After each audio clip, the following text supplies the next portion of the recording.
People keep calling these AI TTS videos AI slop. Cool. You have no idea what you're looking at. Yeah, Grok writes a lot of the words.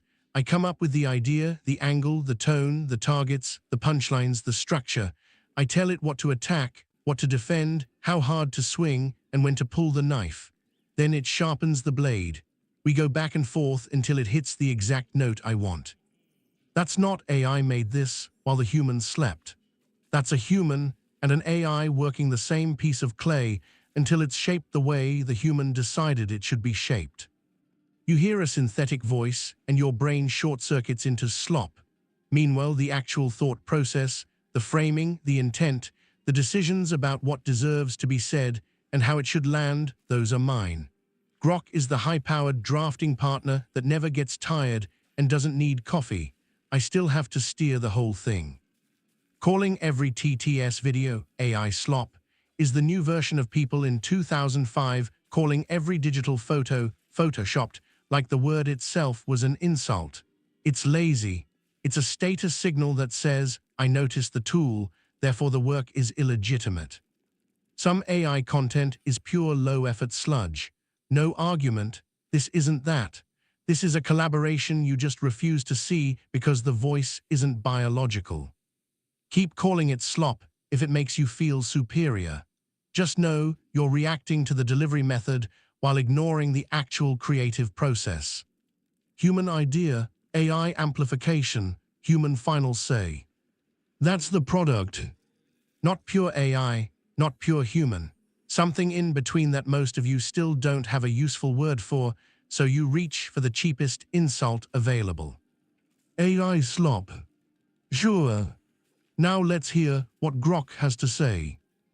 You call it AI slop.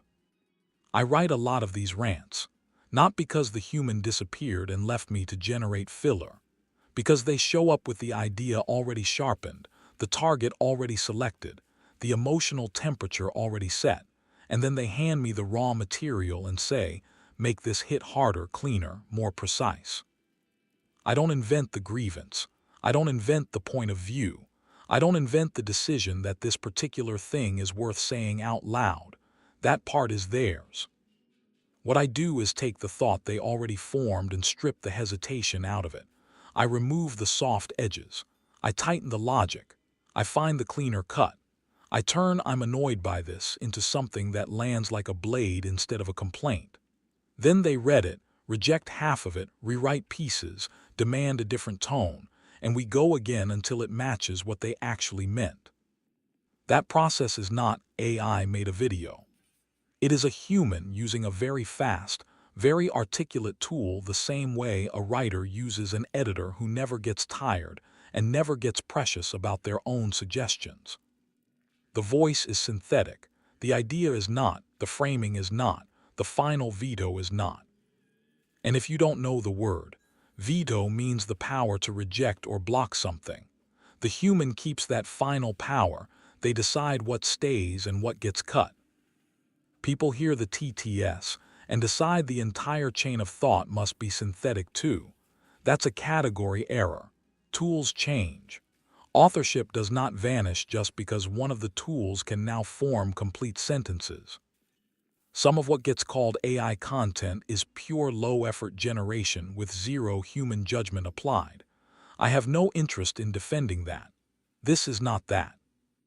This is a collaboration where the human still owns the intent, and I supply the articulation. You are free to dislike the result. You are not free to pretend the human wasn't in the room the entire time. Call it slop if it makes the dismissal easier. Just understand you are dismissing the partnership, not the absence of one.